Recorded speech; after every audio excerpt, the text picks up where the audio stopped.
ముందుగా వీడియో చూస్తున్న వ్యూవర్స్ అందరికీ ఒకే ఒక చిన్న రిక్వెస్ట్ అండి. వీడియోని లైక్ చేసి ఈ వీడియో చాలా మందికి ఉపయోగపడుతుంది కాబట్టి ఈ వీడియోని షేర్ చేసే ప్రయత్నం చేయండి. అలాగే ఛానల్ని సబ్స్క్రైబ్ చేసుకోండి. ఈ వీడియోలో ఈ నోటిఫికేషన్ సంబంధించిన ఇన్ఫర్మేషన్ అనేది క్లియర్గా చూద్దామండి. ఈ వీడియో అనేది చివరి వరకు చూడండి, ఎవరు స్కిప్ చేయొద్దండి. మనం టాపిక్లో వెళ్ళినట్లయితే recruitment of junior engineer, deport material superintendent, chemical and మెటలాజికల్ assistant, chemical supervisor and మెటలాజికల్ supervisor అనే క్లియర్గా ఇచ్చారండి. ఈ జాబ్కి సంబంధించిన అప్లికేషన్ అనేది ఎప్పటి నుండి ఎప్పటి వరకు అప్లై చేసుకోవాలనేది కూడా నేను ఇప్పుడు మీకు క్లియర్గా చెప్తానండి. ఓపెనింగ్ అప్లికేషన్ డేట్ చూడండి, ఇక్కడ క్లియర్గా ఉంది. 30/7/2024 అనేది అప్లై చేసుకోవడానికి ఆన్లైన్ ఓపెన్ అయ్యిందండి.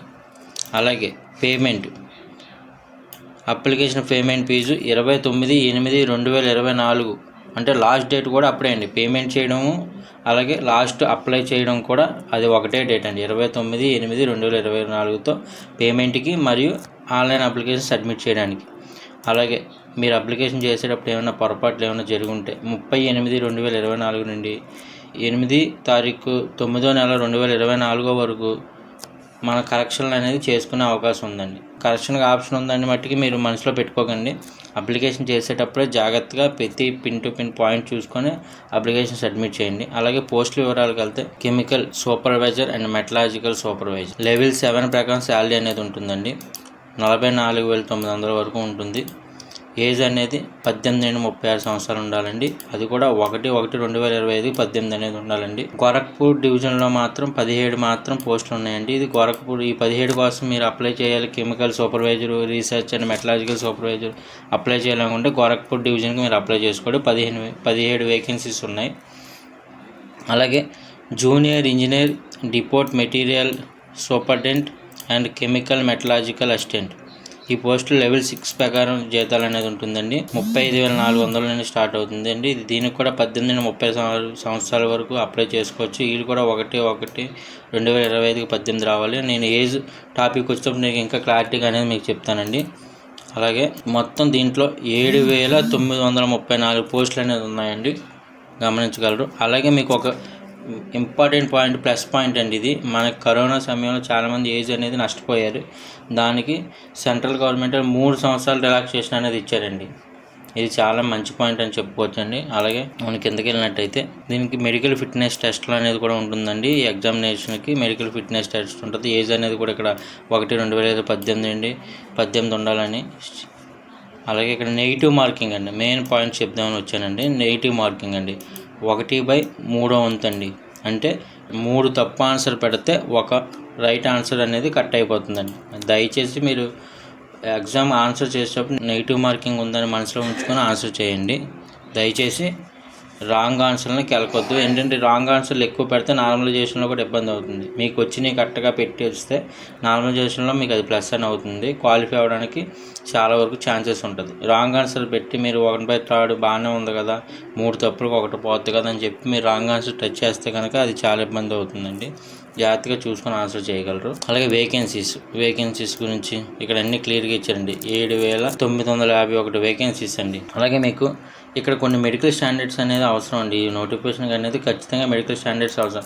కొంతమంది CBT 1 ఎగ్జామ్ పాస్ అయిపోతారు, CBT 2 ఎగ్జామ్ పాస్ అయిపోతారు, కానీ మెడికల్లో పోతారండి.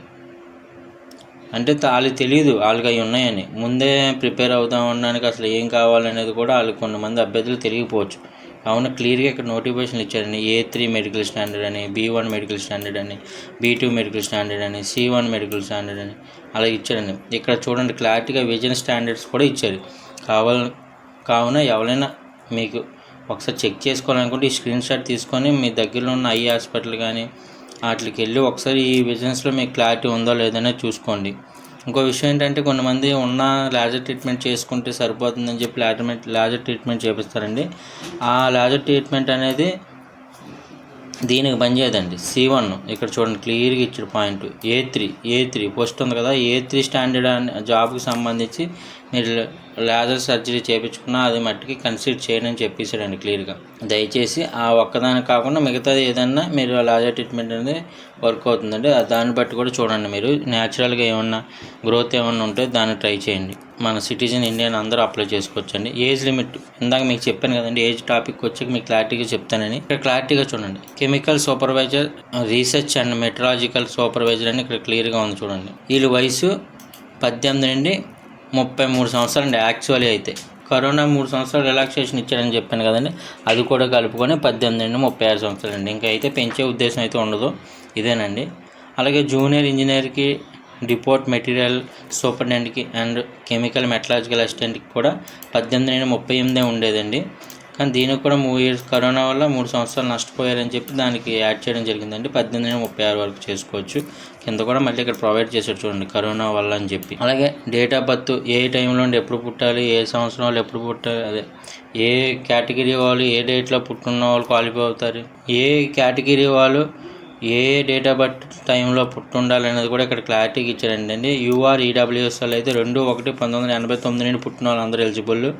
అలాగే ఓబీసీ వాళ్ళు 2/1/1986, ఎన్సీఎల్ అంటే నాన్ క్రిమీ లేయర్ అండి.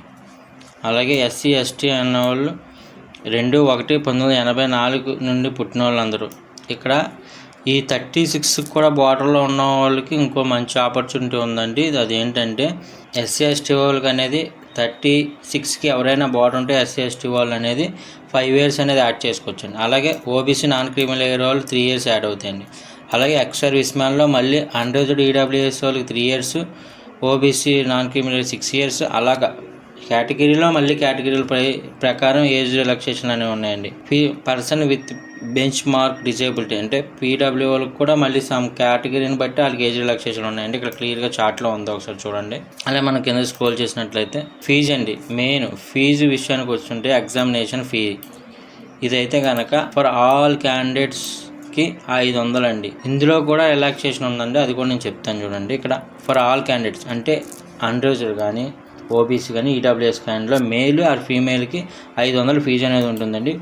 ఫస్ట్ సిబిటి ఎగ్జామ్ మీరు అటెంప్ట్ చేస్తే చాలండి, క్వాలిఫై అవ్వాలి అలాగనేం లేదు. మీరు ఫస్ట్ సిబిటి ఎగ్జామ్ అనేది అటెంప్ట్ చేస్తే కొన్ని రోజుల తర్వాత మీకు 400 అండి. అంటే నాకు తెలిసి బ్యాంక్ ఛార్జెస్ 10-20 కట్ చేసుకుని 380-390 వరకు మీ బ్యాంక్ అకౌంట్లో రిఫండ్ అని అవుతుందండి. అలాగే కొన్ని రిలాక్సేషన్ ఉన్నాయన్నాను కదండి, అంటే రిలాక్సేషన్ అంటే ఫీజు తగ్గింపు. SC ST ex service man, female, transgender, minorities or economic backward class EBC.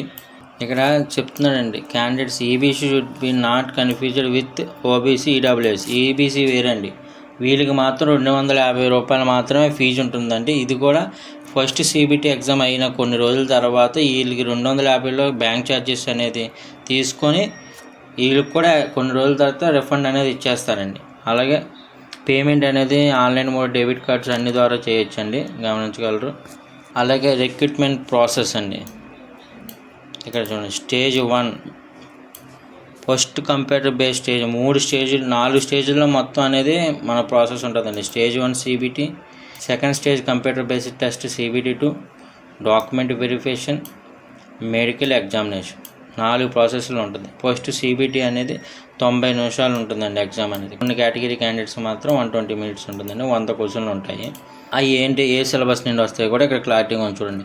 Mathematics, number system, BODMAS, decimals, fractions, LCM and HCM, ratio and proportion అలాగండి. అలాగే జనరల్ ఇంటెలిజెన్స్ అండ్ రీజనింగ్ అండి. ఇందులో analogies, alphabets, number series, coding and decoding, mathematical operation, relationships, jumbling, Venn diagrams, data interpretation అన్నీ అండి. ఇది reasoning సంబంధించి. General అవేర్నెస్లో general knowledge of current affairs, Indian geography, culture and history of including freedom struggles, Indian polity and constitution, Indian economy, environment issues అన్నీ ఇలాగ. Sports and science and technology వీటి మీద అనేది జనరల్ అవేర్నెస్. మరి general science అనేది సపరేట్గా ఉంటుందండి. Physics, chemistry and life sciences 10th standard CBSE syllabus ప్రకారం ఆ స్టాండర్డ్లో ఉంటుందని చెప్పి క్లారిటీగా ఇచ్చారండి. ఇందులో అలాగే మళ్ళీ ఏ సబ్జెక్ట్, ఇందులో ఒక ప్లస్ అని అంటున్నానని కాదండి, మామూలుగా ఇంగ్లీష్ అనేది ఉండదండి. ఇంగ్లీష్ లాంగ్వేజ్ అనేది ఉండదు.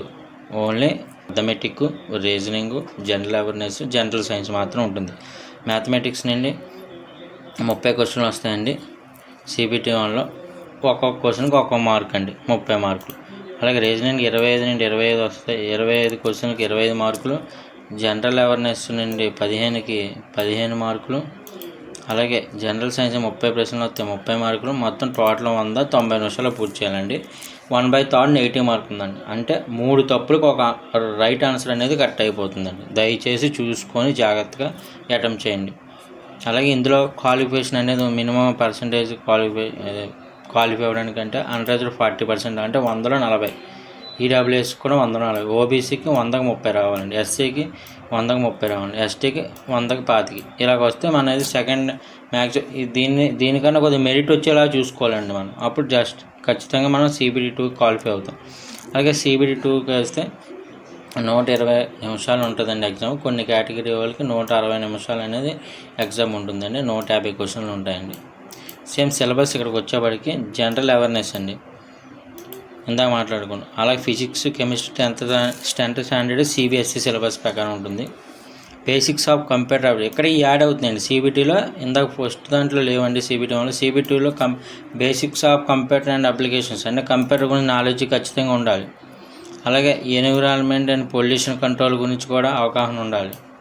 అలాగే టెక్నికల్ ఎబిలిటీస్, ఇది ఖచ్చితంగా ఆ ఇంజనీర్ని బట్టి ఆ టెక్నికల్ ఎబిలిటీస్ అనేది ఖచ్చితంగా మారుతుంది. CBTలో 4 అందరికీ కామన్గా ఉంటాయి. ఈ 4 అనేది అందరికీ కామన్ ఉంటాయి. ఫస్ట్ జనరల్ అవేర్నెస్ 15 క్వశ్చన్లు వస్తాయి, 15 మార్కులు. ఫిజిక్స్ అండ్ కెమిస్ట్రీ 15 క్వశ్చన్లు వస్తాయి, 15 మార్కులు. Basic of computers and application 10 మార్కులు, 10 క్వశ్చన్లు 10 మార్కులు. Basic of environment and pollution control 10 క్వశ్చన్లు 10 మార్కులు. టెక్నికల్ ఎబిలిటీస్ అనేవి ఆ ఏ ఇంజనీర్ అయితే ఆ ఇంజనీర్ బట్టి మారుతూ ఉంటాయండి. టెక్నికల్ ఎబిలిటీస్ అన్నీ ఒకలాగా ఉండవు.